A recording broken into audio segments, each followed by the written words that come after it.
रंगरूट के एक और एपिसोड में आपका स्वागत है। आपने देखा अक्सर लल्लन टॉप के मेरे साथी आते हैं, नौजवान साथी, और आपको दुनिया जहां की चीजें बताते हैं, करियर में कहां गुंजाइश है, आपके अपने व्यक्तित्व का विकास कैसे करें।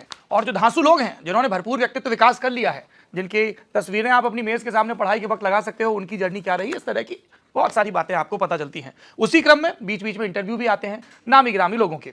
रंगरूट के इस एपिसोड में हम बात करेंगे एक मशहूर अध्यापक से। अच्छा, आजकल क्या है कि गुरु जी की भी कई श्रेणियां हो गई हैं, और यहाँ पे मैं गुरु घंटाल की श्रेणी में नहीं जाऊंगा। एक तो वो हैं जो सामने से पढ़ाते हैं, एकदम आमने सामने वाले, क्लासरूम वाले। दूसरे हैं डिजिटल वाले गुरु जी। तो एक यूट्यूब चैनल बड़ा पॉपुलर है जिसका नाम है फिजिक्स वाला, और उसके कर्ता धर्ता अलग हैं, पेवर इलाहाबादी हैं। ठीक है, तो हमने उनसे कहा आइए जरा रंगरूट में आके अपनी जर्नी भी बताइए और नौजवानों को कुछ मोटिवेशन वगैरह दीजिए। तो अलग जी, बहुत बहुत स्वागत है आपका। शुक्रिया, बहुत बहुत शुक्रिया। ये बताओ गुरु, जैसे ऐसे जेई वेई देने जाते हैं थोड़े नर्वस होते हैं, वैसे इंटरव्यू में तो नर्वस तुम होते हो नहीं होगे, इतने स्टूडेंट्स को पढ़ा चुके हो? नहीं, ऐसा कोई खास नर्वस नहीं होता। नहीं होते हो। अच्छा ये बताओ, तुम बनना तो चाहते थे एक्टर, सही बात है। फिर ये मास्टर कैसे बन गए? एक्टिंग कर रहे थे कॉलेज में, HBTI में? HBTI में पहले तो स्कूल में की, फिर कॉलेज में चले गए। कौन सा है तुम्हारा? जॉनसन कौन सा स्कूल? बिशप अंग्रेजी नाम है। Bishop Johnson school and college. तो वहाँ पहले ड्रामेटिक्स करते थे, और फिर स्कूल में कॉलेज गए, वहाँ भी ड्रामा, बड़ा सड़क वड़क पे भी नुक्कड़ भी काफ़ी किया। अच्छा, नुक्कड़ नाटक किया कानपुर में। काला कुर्ता पहन के घेरा बना के जो हाँ करते हाँ हैं। हाँ, आओ आओ नुक्कड़ देखो, आओ आओ नुक्कड़ देखो, हाई करप्शन हाई करप्शन। तो ये सब भी बड़ा किया हम लोग ने इस तरह से रोड पे। और तब लग रहा था कि हाँ एक्टर बनना है, पर एक चीज़ साथ में चल रही थी कि करीब क्लास 8 से हम ट्यूशन भी पढ़ा रहे थे इलाहाबाद। क्लास 8 से 8 में 4 के बच्चों को पढ़ा रहे थे। क्लास 11 में तो कोचिंग पढ़ा दी हमने, क्लास 9 के बच्चों को मौका मिल गया। वहाँ कोचिंग के जो ओनर थे उन्होंने झूठ बोल के हमको इंट्रोड्यूस कर दिया कि भाई ये टीचर है, और हम छोटे लगते थे। तो हम क्लास 11 में ना ग्रेविटेशन होता है और काफ़ी भर के होता है, और क्लास 9 में ग्रेविटेशन होता है काफ़ी हल्का। तो जिसने क्लास 11 ग्रेविटेशन दबा के पढ़ लिया, वो 9 को पढ़ा लेगा। तो हम 9 क्लास में घुसे और पढ़ा दिया, और वहाँ बच्चे झूम गए। तो वो भी था एक्टिंग वाली कहानी। एक्टिंग ही तो है, आपने वो चीज़ पढ़ी, उस चीज़ को आप जितना ज़्यादा ड्रामेटाइज करके, जितना डेप्थ में बेसिक समझे एक्टिंग क्या है, उस चीज़ को किसी कहानी को सामने प्रस्तुत करना। और वहाँ भी यही, आपको ग्रेविटेशन की पूरी कहानी, पूरे कॉन्सेप्ट को कितने अच्छे से आप प्रस्तुत कर दोगे। तो दोनों का मिक्सचर होने लगा था। फिर कॉलेज में भी यही हुआ, कॉलेज के सेकंड ईयर में फिर कोचिंग पढ़ाना स्टार्ट कर दिया था सेकंड ईयर से। तो मिला जुला चल रहा था, नाटक भी चल रहा था, एक्टिंग भी चल रही थी, पढ़ाई नहीं चल रही थी कॉलेज की। फिर धीमे धीमे इसी तरह फिजिक्स पढ़ाते रह गए, और फिर यहीं आ गए फाइनली। कॉलेज काहे छोड़ दिया?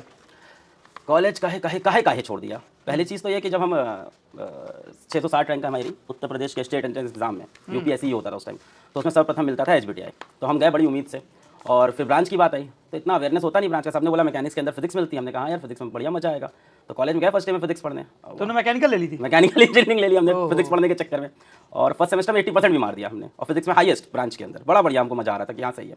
फिर हमको समझ में आया यार जो करना चाहते हैं उस तरफ तो कहीं जा ही नहीं रहा है ना। हमको लैब में, अब ये बात जाएगी बाहर पर ये सच्चाई है, ना लैब में एक्चुअली कोई मशीन वर्क कर रही है, ना टीचर एक्चुअली बता रहा है कि इन मशीनों का कहाँ इस्तेमाल है। फिर हम लोग उन लोग से मिल रहे हैं जो ऑलरेडी मैकेनिकल के अंदर जॉब कर रहे हैं, कह रहे हैं जो तुम ये पढ़ रहे हो सिलेबस कहीं अब यूज़ का नहीं रह गया है, पहली चीज़ है तुमको बस पढ़ा रहे हैं। एग्जाम का जो तरीका चल रहा है कॉलेज के अंदर बहुत बुरा है, और इस चीज़ को मैं क्रिटिसाइज करता हूँ कि बच्चे एक रात पहले पिछले 5 साल के पेपर। गुरु वो वाला कैमरा है? अच्छा, तो मेरे को लगा ये चल नहीं, वो हमारे लिए है। मैं उधर देख रहा हूँ, इधर चापे रहो, ये जाली वाला कैमरा। हाँ, तो क्या होता था कि पिछले 5 साल के बच्चे पेपर देखते थे, उसी को रखते थे, लिखाते थे। तो फर्स्ट ईयर तो हमने भी वो चीज़ अपना ली, पर हमें समझ में आता कुछ सही डायरेक्शन में जीवन जा नहीं रहा है, मौज नहीं आ रही थी। और घूम फिर के भी मतलब हमको मैकेनिक्स नहीं समझ में आ रही थी वहाँ की।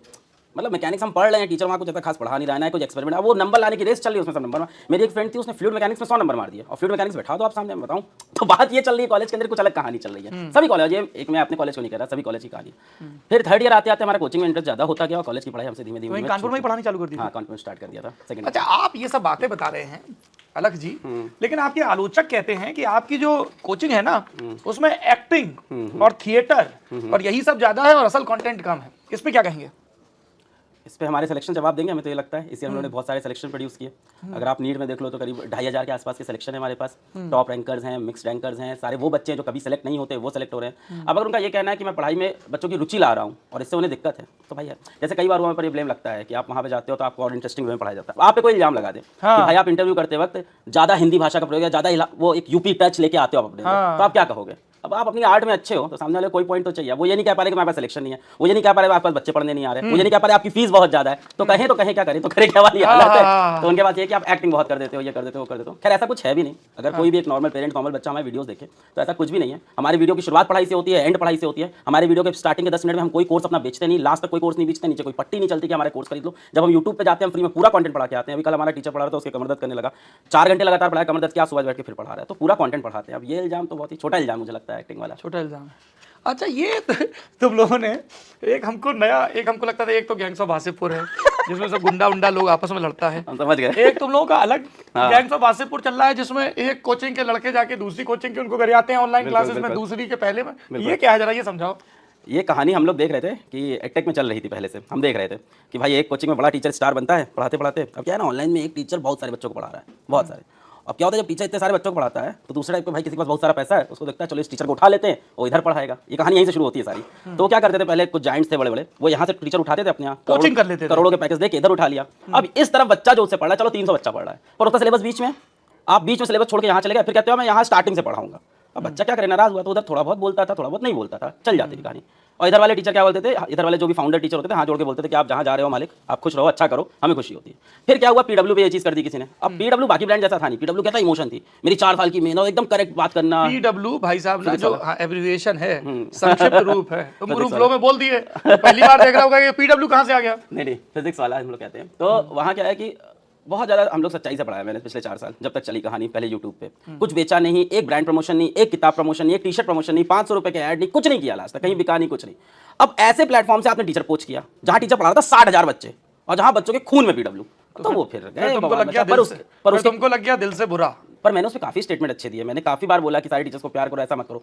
पर हुआ क्या, टीचर जैसे ही उधर गई और बच्चों ने पोच किया तो आके बोलते हैं आपका आईटी सेल है, आपके ऊपर साइबर क्राइम कर देंगे। तो हमने कहा करो। आज कितना टाइम हो गया, आज मेरे ख्याल से 1 साल के ऊपर हो गया। वेब की कहानी है, क्या है साइबर से, लाओ, हम तो अभी भी बोल रहे हो ओपनली, लाओ अगर कुछ प्रूफ ला सकते हो। जब मैंने तो अलग फिजिक्स वाला में क्या एक आईटी सेल भी चलाते हैं दूसरे जगहों के टीचर्स को परेशान करने के लिए। नहीं, आपने कहा ना कि उन्होंने कहा कि आईटी सेल है, तो मैं आपसे सुन रहा हूँ। तो हाँ, यही सब तो हुआ जो गैंग्स ऑफ वासेपुर आप बता रहे हैं। ये पूरी हम कहानी बता नहीं रहे, हम पूछ रहे हैं। नहीं, आप ही ने गैंग्स ऑफ वासेपुर का रेफरेंस हाँ। बिल्कुल नहीं होना चाहिए। हम इस पर सबसे पहला स्टेटमेंट ये भी कहेंगे, हंसी मजाक की बात अपनी जगह, बहुत डिस्टर्बेंस होता है, और मैं सभी से कहूंगा इस तरह से टीचर कोचिंग नहीं करनी चाहिए कभी भी। और आप टीचर कोचिंग कर रहे हो तो साल के अंत में करो, सिलेबस कंप्लीट करके टीचर जाए हर जगह से। दिक्कत होती है ना बच्चों के, इतने सारे बच्चे जुड़े हुए हैं। आप में से हम तो देखो इस कारोबार में है नहीं, पर जो भी है उनको आप ये मैसेज दे रहे हैं कि साल के आखिरी में पोच करो, तब ठीक है, कम से कम अपना काम तो कर जाए। वो बच्चा जुड़ा होता है, बच्चे का सिलेबस इफेक्ट होता है। नहीं तो फिर आईटी सेल है ही। अब इसके बारे में क्या बोलो, आईटी सेल का तुम इल्जाम गुरु बहुत सख्ती से इनकार नहीं कर रहे हो। नहीं, सख्ती से मैं तो कह रहा हूँ, जो भी आप लगा सकते हैं इसके ऊपर, जो इंक्वायरी कर सकते हैं कर ले। आपकी जर्नी बहुत इंस्पिरेशनल भी है ना। आर्थिक अभाव रहे, खुद से आप पनपे, विकसित हुए। ये कितना मुश्किल था कैसे ऑफलाइन कोचिंग छोड़ के और एकदम से नहीं मुझे यूट्यूब पे चलाना, क्योंकि मुझे बताया गया कि आप फिजिक्स पे क्विज मीम डालते थे लेकिन तब उतना रिस्पांस नहीं आता था, फिर आपने यूट्यूब पे, तो वो जरा बताइए उस पार्ट को। हमें लगता है कॉलेज छोड़ने से ये चीज़ थोड़ी आसान हो गई, एक बार रिस्क लेने की आपकी आदत स्टार्ट हो गई तो वो एपेटाइट आपका फिर बढ़ जाता है वहाँ से। तो ऑफलाइन कोचिंग में पढ़ा रहे थे, ऑफलाइन कोचिंग में हमारे पार्टनर हमारे साथ में बैठे, बोले यार बहुत बढ़िया कर रहे हो, तुम्हारे तो भीड़ लग रही है कोचिंग के अंदर, तुम देखो अगले 10 साल में तुम 7,000 बच्चे पढ़ाओगे। मैंने कहा 10 साल बाद 7,000 पढ़ाएंगे? हमने कहा ये तो कुछ बन ही नहीं पा रहा लाइफ में, मतलब ये इलाहाबाद की। हाँ, वो कह रहे तारीफ कर रहे हैं चीज़ों, तो फारूकी साहब की बात बता रहे हो? हाँ, आमिर फारूकी सर बहुत अच्छे पार्टनर, बहुत बढ़िया इंसान, पैसे के लिए बहुत साफ रहे हमेशा, मेरे इंटेंट्स के लिए हमेशा अलाइन रहे, बहुत अच्छे इंसान, छोड़ते वक्त भी बहुत प्यार और स्प्लेंडर भी दी, और स्प्लेंडर दी अपनी, सही बात है, चलाने को। टीम ने ठीक रिसर्च की है, बहुत अच्छी रिसर्च किया आपने ना। पहले साल मेरे पास बाइक नहीं थी, मैं वहाँ टेम्पो चलता है, हाँ, टेम्पो में क्या पूरे जम्मू द्वीप में चलता है गुरु, ऑटो नहीं बोलते, टेम्पो बोलते हैं ना, टेम्पो, विक्रम, पहले गणेश जी हुआ करते थे। बिल्कुल, तो उसकी 3 की सीट में 4 करके बैठाते हैं, उनका यार 3 में 4 हो जाओ, तो उससे मैं बैठ के शीट्स लेके कोचिंग जाता था, वो बेचारे देखते थे तो उनको बुरा लगता था, तो उन्होंने अपनी स्प्लेंडर दी थी मुझको, उनकी स्प्लेंडर काफी टाइम चलाई, फिर उनको वापस भी की, खैर वापस किया। आमिर सर को बहुत धन्यवाद, ये तो है, बहुत उन्होंने सपोर्ट किया। फिर वहाँ से पढ़ाते जब ये चीज़ 7,000 बच्चे पढ़ा पाऊंगा, इंपैक्ट कुछ ला नहीं पाऊंगा मैं, कॉलेज के लिए छोड़ा कुछ कर ही नहीं पाऊंगा इस तरह से, तो बच्चे पैसे बढ़िया आने लगे थे, मैं ये झूठ नहीं बोलूंगा। आर्थिक तंगी है, क्योंकि आर्थिक तंगी इसलिए क्योंकि खुद का घर नहीं है, बैंक लोन है एजुकेशन का, फैमिली से भी कुछ लोन है, क्योंकि बिशप जॉनसन आपने नाम सही बोला, वो बड़ा स्कूल था, उसको पढ़ाने के लिए लोन लिए थे फैमिली वालों से भी, वो भी पूरे करने थे, तो उसमें पैसा खपका जा रहा था एक गड्ढे में, तो आर्थिक तंगी तब भी थी। बट फिर हमें लगा कुछ बड़ा करना है, तो फिर यूट्यूब पे आना पड़ा, और यूट्यूब पे हम देखा 3-4 लोग अच्छा पढ़ा रहे थे, तो हमने कहा हम भी ट्राई करते हैं, अच्छे से पढ़ाएंगे। फिर शुरुआत में किस तरह दिखते आई? शुरुआत में फेसबुक पेज बनाया था, वो तो कोचिंग के साथ मीम बनाया, एक हिट हुआ, फिर नहीं हिट हुआ, फिर कहा कि भाई तुमको 50 रुपए का रिचार्ज दे देंगे, इस तरह के लालच भी दिए, सब नहीं काम किया, नहीं काम किया, लालच। तुम्हारे साथ कोई मार्केटिंग वाला आ गया था क्या, 3 लड़कों को और जोड़ो, नेटवर्क बढ़ाओ? कुछ देख लिया था इधर उधर, फिर समझ आया सब चलेगा नहीं, फिर यूट्यूब पे पढ़ाने स्टार्ट किया, और तकरीबन 1 साल 2014 में 15 में वीडियो डाला, नहीं चला, 16 में डाला नहीं चला, 17 में चलने लगा, क्योंकि 17 में 10th क्लास पढ़ाना स्टार्ट किया। हमने कहा 12th नहीं पढ़ाते, बहुत लोग 12th पढ़ा रहे हैं, नीचे से स्टार्ट करते हैं भाई साहब, हाँ, नीचे से शुरू करते हैं। हाँ। 10वीं क्लास के बच्चे पकड़े और ऐसी जगह पकड़ी जो सबसे ज्यादा प्रताड़ित है, ICSC, जहाँ कोई पढ़ा नहीं रहा था। अच्छा। तो हमने कहा भाई इनका तो कोई गुरु है ही नहीं, तो यहाँ घुसो, इनको पढ़ाने वाला कोई नहीं है, ये तुमको प्यार देंगे बहुत। तो 10th ICSC पढ़ाई बहुत छोटा क्राउड होता है, साल में पढ़ा के 10,000 सब्सक्राइबर बने। अच्छा। पर वहाँ बच्चे बोलते थे तुम में आ गए, तुम कुछ बहुत बड़ा कर जाओगे, तुम कुछ बहुत बड़ा, तो हम कहते हैं ठीक है तुम लोग बता रहे। पर ये वो लौंडे तुमसे कहा करते थे कि तुम में आ गए? अरे वो आज भी कहते हैं, जो आप IT सेल की बात करते हो हमारी लगा के रखे रहते हैं, आप वीडियोस देखो। अगर मैं आज इस इंटरव्यू में कुछ 4 शब्द भी बोला, अभी जो लौंडे शब्द आपने बोला उसमें हंस दिया, ये क्लिप बन जाएगी, सर हमको लौंडा कहते हैं, हम लौंडे हैं सर के, सर हंसते हैं हम। बालक, नौजवान, युवा, नई पौध, नया दौर आदि इत्यादि अपने मनवांछित ढंग से भर लें भैया। और इनको आप क्लिप बना के ट्रोल करें, हमको बख्श दें, क्योंकि हमें ट्रोल करने के लिए वैसे ही पर्याप्त लोग लगे हुए हैं काम पे। सही बात है। तो बट साथ में उन्होंने काफी इंप्रूवमेंट भी लाया, काफी सजेशन दिए उन्होंने कि यहाँ पे आप इस तरह से पढ़ाओ तो ज्यादा बेटर रहेगा, बोर्ड पे पहले से लिख के मत लाया करो, आके लिखा करो, तब ज्यादा समझ में आता। तो बहुत सारी ऐसी लर्निंग थी ऑनलाइन की जो उस टाइम हमारे लिए भी नहीं थी, पूरे ऑनलाइन वर्ल्ड के लिए नहीं थी। 4-5 गिने चुने टीचर ऑनलाइन पढ़ा रहे थे आईटी नीट को, हम तो 10th पढ़ा रहे थे इनफैक्ट। फिर नेक्स्ट ईयर 10th पढ़ा लिए थे, फिर कोचिंग, तब कोचिंग बंद हुई। एक साल 10th पढ़ाया, 10,000 सब्सक्राइबर हो गए, फिर कोचिंग में भी पढ़ा रहे थे। फिर हमें लगा पूरे टाइम यही करते हैं, एक साल में 10,000 आए हैं और आएंगे। एक हमारा मित्र संजीव बोस, उसने भी यूट्यूब चैनल खोला था, उस पर वो वाइन्स बनाता था उस टाइम, बड़े लड़के तो उसके 2-3 हज़ार सब्सक्राइबर थे। बोला यार तुम मोनेटाइज करो चैनल, पैसा आता है। मैंने यूट्यूब से उस टाइम नहीं पता था हम लोग को यूट्यूब से पैसे आ सकते हैं। मोनेटाइज कर दिया, अगले महीने 8,000 रुपये आ गए। हमने घर वालों बोला 8,000 है, हो जाएगा, और कोचिंग से भी सेविंग्स है हमारी 3 साल चलाने की। तो हमने कहा छोड़ते हैं, ट्राई करते हैं। पापा राजी नहीं हो रहे थे लेकिन शुरू में? पापा नहीं रहा, पापा आप आज वो बोलेंगे बेटा मैंने ही तो कहा था कोचिंग छोड़ने को वो यही बोलेंगे, मैंने उससे कहा कॉलेज छोड़ दो, आ जाओ। जब कॉलेज छोड़ा तब पापा ने बहुत लगाई मेरी। जब कोचिंग छोड़ा तब उन्होंने हमसे ये बोला कि बेटा इंसान पहली नौकरी तब छोड़ता है जब उसको दूसरी नौकरी मिल जाती है। और पहली से दरअसल बेहतर- अलग तुम्हारे पिताजी नहीं बोल रहे थे, अपने हिस्से के हादसों से उन्होंने जो हकीकत कमाई थी नहीं, ना, सही बात है वो। ठेकेदारी और उन सब में जो उनको असफलताएं जी, हाथ जी, लगी, जी, शायद ये वो डर बोल रहा था। हाँ, ये काफ़ी सेंसिटिव पॉइंट है सच से। काफ़ी अनसक्सेसफुल रहे उनके काफ़ी वेंचर्स। कई बार उन्होंने जहाँ जहाँ ट्राई किया हर जगह अनसक्सेस रहे, जिसकी वजह से हम लोग की फाइनेंशियल कंडीशन खराब हुई। तो उनको डर था कि हम भी उसी रास्ते पे ना निकल जाएं। उन्होंने हमारे लिए एक सीधा करियर दे दिया था कि भाई कॉलेज जाओ, जॉब लो, normal हमारा life हित जियो। चाहते थे। चाहते हैं बिल्कुल। हाँ, अभी भी चाहते हैं। अच्छा ये बताओ, ये जो तुम भाषा इस्तेमाल करते हो, हमारे गुरुजी थे जेएनयू में और रंग दे बसंती तब आई थी, तो उन्होंने एक असाइनमेंट दिया, हमसे टाइम से हुआ नहीं, उन्होंने क्या हो गया, तो हमने उनसे कह दिया जी लगी पड़ी थी। हाँ। अब ये जो लगी पड़ी थी बोलने पे जो हमारी क्लास लगाई गई ना, अब तुम्हारी हम देख रहे हैं ये टी शर्ट है, तेरा भी कटेगा, फिर तू भी फिजिक्स तू भी physics पढ़ेगा। पढ़ेगा। तो अब ये सब भाषा नॉर्मल हो गई, अब ये सब तो बोल देते होंगे क्लास में, है क्या है? What's the new normal? What's the new line thin है, थिन है। लाइन थिन है। हाँ। मुझे लगता है मैं अभी लाइन के इस तरफ हूँ, क्योंकि आपने शायद और भी चीज़ें देखी नहीं जो हो रही हैं। क्या हो रहा है गुरु, आप बता दो थोड़ा, है थोड़ा मार्गदर्शन करो। हमारा हो सकता है रेनेसा मोमेंट यही हो, हम भी आर्किमिडीज की तरह चीख के जाएं। मैं अपने मुंह से कैसे ये सब बोल सकता हूँ? क्या गाली गुल्ला होता है क्या होता है, बहुत गुल्ला होता है क्लास में? हाँ हाँ बिल्कुल होता है। निकल जाती है टीचर को इंस्टीट्यूट से फायर किया जाता है गाली गुल्ला की वजह से। एक टीचर ने ऑनलाइन ये नहीं, ये 9वीं 10वीं 11वीं 12वीं के बच्चों का बता रहे हो? अभी भाई क्या हुआ, कोविड आया, ठीक है। अब कोविड आया तो वो टीचर थे ऑफलाइन वाले, वो 60 बच्चों को पढ़ाते रहते, जो बोलते थे वो बात वहीं 60 बच्चों में दब जाती थी। वो ऑनलाइन में आए, वो तैयार नहीं थे इन सब के लिए। तो एक आगरा के टीचर का वीडियो है, उसमें बच्चा उनसे पूछता है कि सर क्या, वो स्क्रीन पे शायद कुछ लिख रहा था ऐप से कुछ वर्ड, तो टीचर उसको बोलता है तेरी माँ जहाँ जाती होगी वही वर्ड है। अरे बाप रे, तो मुझे लगता है हम लोग लाइन के काफी इस तरफ है, तेरा भी कटेगा फिर तू भी फिजिक्स पढ़ेगा, एक inspirational line it's a catchy line है। कि अभी यार तुम प्यार, देखो बच्चे प्यार मोहब्बत पढ़ेंगे, तो मेरा कहने का मतलब यार प्यार में पढ़ोगे कटेगा फिर फिजिक्स पढ़ोगे, इससे अच्छा भी पढ़ लो यार। तेरा भी कटेगा फिर तू फिजिक्स पढ़ेगा, इससे अच्छा भी पढ़ ले। तो इस तरह अच्छा, तेरा भी कटेगा से याद आया, ये बबीता कौन है? हाँ, बबीता का क्या है कि एक समय था कि जब पीडब्ल्यू ऐप लॉन्च हुआ, अभी तक यूट्यूब चैनल की बात हो रही है, तो पीडब्ल्यू मोबाइल ऐप लॉन्च हुआ था 2020 में। तो 2020 में मेरी बड़ी सिस्टर है अदिति, तो कपिल शर्मा का शो आता था, तो उन्होंने कहा था ये लड़कियों का बहुत मजाक उड़ाते हैं ये, है ना, ये बातें चलती थी घर पे। तो बोलती थी अलग तुम वुमेन एम्पावरमेंट का कुछ करो, है ना। तुम भी हमने मजाक उड़ाते थे? कहा, थोड़ा बहुत हाँ बिल्कुल, तो हमको भी क्रिटिसाइज वही चीज़ कि तुम्हारा भी ये था कि तुम वुमेन एम्पावरमेंट को कुछ पूरी बात बताओ ना गुरु, एकदम सारा कपिल शर्मा के हिस्से में डाल रहे हो। हाँ बताओ। पकड़ लिए आप ये बात। तो हाँ, थोड़ा बहुत हम भी सरकाज़म कर देते थे। तो उन्होंने कहा यार कुछ, हमने कहा हम डायरेक्टली कैसे करेंगे, तो हमने 3 कैरेक्टर क्रिएट किए थे। एक बबीता थी, 2 और लड़कियों के कैरेक्टर, पर दोनों चले नहीं। बबीता पता नहीं कैसे हिट हो गया। बाकी तो लड़कियों के नाम याद नहीं आ रहे हैं क्या? नहीं 3 नाम हमने create हमारे पास सब लिखा हुआ किए। बताएं बताएं। है।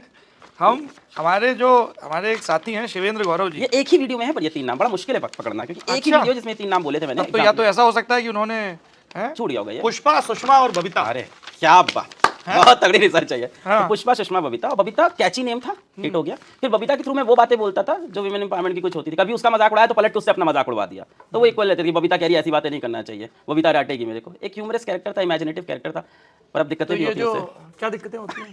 दिक्कतें ये होती है, पूरे परिवार को लगता है कौन है बबीता। अब दादा टाइप के लोग हैं। लड़के कमेंट में भी लिख रहे थे गुरुजी टिंडर डेट पे जाते हैं बबीता के साथ, कोड नेम है, ऐसा है क्या? नहीं, ऐसा कोई कोड नेम नहीं है। लेकिन गुरुजी ने टिंडर डेट पे इनकार नहीं किया है, सिर्फ कोड नेम पे इनकार किया है। इस बार टिंडर वैसे अकाउंट अभी तो नहीं है। फिर किस पे? प्लेटफॉर्म तो कई हैं, हम लोग और व्हाट्सएप टिंडर ने के कोई जमाने, पेमेंट नहीं किया है हम लोग व्हाट्सएप फेसबुक के जमाने वाले हैं। वही फ्रेंड रिक्वेस्ट भेज के वही काम वही होता चला। क्या है, मैं ये जानना चाहता हूँ अलग कि जब हम पब्लिक प्रोफाइल में होते हैं, जैसे आप फिजिक्स वाला चला रहे हैं, इतने मशहूर टीचर हैं, हिंदी माध्यम के बीच बहुत मशहूर हैं, मैं ललन टॉप चाहता हूँ, हम लोगों से ना एक बहुत सारे लोग आइडेंटिफाई करते हैं, जैसे हमें बहुत सारे नौजवान मिलते हैं कि साहब हम आपका किताब वाला देख के हमने किताब पढ़ना शुरू किया, तो मुझे बड़ा अच्छा लगता है, उससे ना थोड़ी सी रिस्पॉन्सिबिलिटी भी बढ़ जाती है। तो किस तरह की सावधानियां बरतनी पड़ती हैं पब्लिक लाइफ में? चॉइस ऑफ वर्ड्स बहुत ज़्यादा ध्यान रखना पड़ता है, आप किस तरह की शब्दवाली का प्रयोग करें।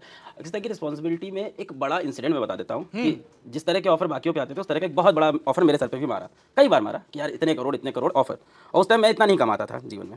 तो मैंने कॉपी पे लाइन खींची थी और एक तरफ लिखा था क्यों जाऊं क्यों ना जाऊं, हिंदी में था why I should join why I shouldn't, है ना, SWOT एनालिसिस। एकदम SWOT। तो एक तरफ तो बहुत से पॉइंट्स थे, दूसरे तरफ था कि यार अलग भाई तुम गांव में बैठा एक बच्चा है, उसकी जिंदगी में 3-4 इंस्पिरेशन होंगे, एक हो सकता हो सुभाष चंद्र बोस जी हो आदरणीय, एक हो सकता हो आप हो, एक उसके माँ बाप हैं, उसमें से एक इंस्पिरेशन उसका आज टूट जाएगा जैसे आप ऐसे, तो उसको ये बिलीव हो जाएगा लाइफ वर्क लेके पैसे पे हर चीज़ बिक सकती है।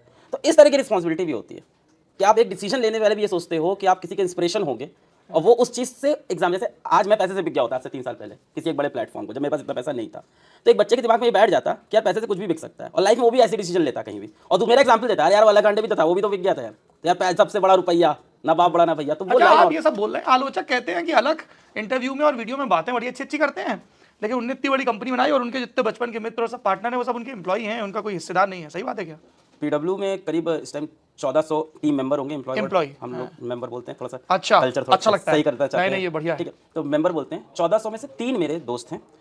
तीनों में से कोई भी दोस्त आई डोंट थिंक किसी भी CXO पोजीशन, CEO या किसी भी टीम लीड में भी होगा। मैं 3 दोस्त हैं, नाम बता देता हूँ, गौरव नायक जो कि कंपनी के दूसरे एम्प्लॉय हैं। तो जब स्टार्टिंग करते हैं आपके पास लोग होते नहीं काम करने को, है ना। अभी आज मैं ठीक है, आज तो मैं लिंक्डइन पे डाल देता हूँ, आ जाते हैं लोग पीडब्ल्यू के नाम से, तब मेरे साथ कौन काम करने को तैयार था? कोई नहीं। एक तो ये इतना इंग्लिश पिक्चर लग रहा है ना पीडब्ल्यू सुनने में, फिजिक्स वाला, नहीं नहीं, आप पीडब्ल्यू बोलो, अच्छा लग रहा है एकदम, इंडिया से भी ऐसे निकलनी चाहिए धांसू, सबरे अमेरिका और यूरोप से थोड़ी आएंगे। हाँ, आप सोचो, आप किसी घर में रह रहे हो, आप बोलो मैं एक बिजनेस स्टार्ट करने जा रहा हूँ, आपका साथ कौन देगा? आपके दोस्ती तो देंगे शुरू में, कोई बात नहीं। तो एम्प्लॉय कोड 002 गौरव नायक आए, फिर उसके बाद सुमित मिश्रा, संजीव, 3 दोस्त मेरी कंपनी में आए। तीनों में से कोई लीडरशिप पोजीशन टॉप पोजीशन पे नहीं है, और तीनों मेरी टीम पे रिपोर्टिंग भी नहीं है, और मैं यहाँ तो खुला बोल रहा हूँ, 3 देख भी रहे होंगे, तीनों की कोई बहुत ज़्यादा सैलरी भी नहीं है। तो 1400 लोग में 3 दोस्त, इतना तो बनता है, इतना तो बनता है, 14 से 3 जान पहचान के निकलेंगे। अच्छा ये बताओ, ये होम्योपैथी से क्या समस्या है आपको? अरे वो एक मजाक निकल गया, वो पकड़ लिया आपने, बहुत पुराना जोक। हमने नहीं पकड़ा है, जनता ने पकड़ा है, हम तो सिर्फ पूछ रहे हैं, था क्या? माफी मांगते हैं इसके लिए। नहीं नहीं, तारे अरे पहले बता दो नहीं, तो। सीधा भाई, वो तो एक फील्ड को मैंने ह्यूमरस वे में क्रिटिसाइज कर दिया, उसके लिए माफी मांगते हैं, वो मेरी गलती है। पढ़ाते पढ़ाते कुछ चीजें 4-4 घंटे के लेक्चर में बीच में मजाक में निकल गई, और हमको पता है वो गलत थी, और मैंने बोल दिया था जी यहाँ पे वाला मीम लगाएगा, मुझसे गलती हो गई। चलेगा चलेगा। अरे वो मजाक मजाक में बोल दिया, यार होम्योपैथी मत करना यार, उसको मैं डॉक्टर नहीं मानता हूँ, ऐसा कुछ बोल दिया था मैंने।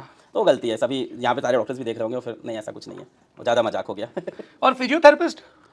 फिजियोथेरेपिस्ट ने अरे क्या हुआ था कि हमारे यहाँ पे पेन होता था थाई में, ठीक है, तो हम गए इलाहाबाद के बहुत ही अच्छे फिजियोथेरेपिस्ट के पास, नाम नहीं बता सकते, वो तो दिक्कत हो जाएगी बड़ी, और उनको दिखाए, सही नहीं हुआ, फिर एक बड़े न्यूरोसर्जन के पास चले गए, न्यूरोसर्जन या न्यूरो डॉक्टर थे, तो हमने बताया कि फिजियोथेरेपिस्ट दिखाएं, तो उसने देख के बोलता है फिजियोथेरेपिस्ट आर नॉट डॉक्टर्स। अब वही लाइन दिमाग में बैठी थी, वही वीडियो, अब जो हम लोग के अगल बगल होता है वही वीडियो में चपक जाता है, तो वो चपक गई होगी line, physiotherapist are not doctors. मेरी बिलीव नहीं है, डे टू डे लाइफ में जो सुनते हैं वीडियो में निकल जाता है। फिजिक्स वाला से पढ़ के जेई में क्या बच्चे कब सिलेक्ट होते हैं? क्या विपक्षी ऐसे बोलते हैं कि ये तो नीट और सीबीएसई लेवल की फिजिक्स पढ़ाता है, दम है तो जेई के बच्चे निकलवा के दिखा, खुद जेई मेंस के वहाँ के टीचर सवाल हल नहीं कर पाते, इस तरह की बातें भी वीडियो में कही जाती हैं। वैसा तो बिल्कुल भी नहीं, क्योंकि जेई में बहुत सारे सिलेक्शन हुए, बहुत सारे अखबार में छपवाए भी, फिर अखबार में छपवाए भी, आईटी में बच्चा पढ़ भी रहा है, बच्चों की फीस भी हम लोग दे रहे हैं, इनफैक्ट यहाँ पे भी कर रहे हैं, तो आईटी में बहुत सारा बच्चा पढ़ रहा है। अगर ये बात है, अगर वो विपक्षी ये कहते हैं हमारे पास जेई के टीचर नहीं, तो हमारा सवाल है कि हमारे टीचर छूटे क्यों हो? अगर हमारे टीचर जेई के लेवल में अलग बोलते हैं, तुम एक अलग ले जाओगे, मैं 1000 अलग खड़ा कर दूंगा, ऐसा कुछ है? वो बड़ा इमोशनल दिन हो गया था, वो नई नया कंपनी बन रहा है, दिल से बुरा लगता है, दिल से बुरा लगा था उसे, और खड़ा किया उसके बाद। आज पीडब्ल्यू में 100 लेक्चर फैकल्टी, और जब ये लेके गए थे तब शायद 6 या 7 थे, तो बड़ा खराब समय में हाथ मारा था। आगे का क्या प्लान है? आगे का प्लान अभी जैसे एक तो ये है कि अलग अलग भाषाओं में पीडब्ल्यू को लेके जाना, जैसे बांग्ला भाषा भी हम लोग ने लॉन्च किया, तो बांग्ला के अंदर पीडब्ल्यू, साउथ की डिफरेंट 4 लैंग्वेजेस में पीडब्ल्यू को ले जाना, काफी इंटरनेशनल है, बांग्लादेश का मार्केट भी चाहिए। सही समझे, बांग्लादेश बच्चा बहुत सारा, जब पीडब्ल्यू ऐप लॉन्च हुआ तो बांग्लादेश बच्चों ने बड़े लंबे मेल लिखे, क्योंकि इंटरनेशनल ओटीपी नहीं दिया हमने। अब वो कोशिश कर रहे हैं आप डाउनलोड करने की, इंटरनेशनल ओटीपी 7 रुपए का पड़ता है, जो सच्चाई है, तो हमने वो दिया ही नहीं था, शुरू में पैसा कम लग रहा था। तो बांग्लादेश का बच्चा बहुत ज्यादा हम पे डिपेंडेंट होता है। इवन बांग्लादेश का बोर्ड का टॉपर अपना इंटरव्यू बांग्ला में दिया, उसमें फिजिक्स वाला का उसने नाम बताया। अच्छा जी, ऐसा भी होता है। नेपाल में अपना बच्चा बहुत पढ़ता है, बहुत ज्यादा बच्चा। अरे अब तो हम समझ सकते हैं, कैसे कि हम जो कुछ शो करते हैं ना दुनियादारी वगैरह, तो उसमें लोग नीचे लिखते हैं हम नेपाल से देख रहे हैं। हाँ, लैंग्वेज वही चलती है ना। चलिए, रंगरूट का ये खास एपिसोड यहाँ पे रुकता है। आपने अलग बाबू के किस्से सुने, फिजिक्स वाला की जर्नी सुनी, आगे भी हम ऐसी शख्सियतों को, ऐसी पर्सनैलिटीज़ को जो आप लोगों के बीच, नौजवान तबीयत के लोगों के बीच, लड़के लड़कियों के बीच मशहूर है, उनको आपके बीच लाते रहेंगे। आप देखते रहिए रंगरूट। आपको बहुत बहुत शुक्रिया, शुभकामनाएं, और मैं उम्मीद करता हूँ कि बबीता का सिलसिला चलता रहे। Thank you so much.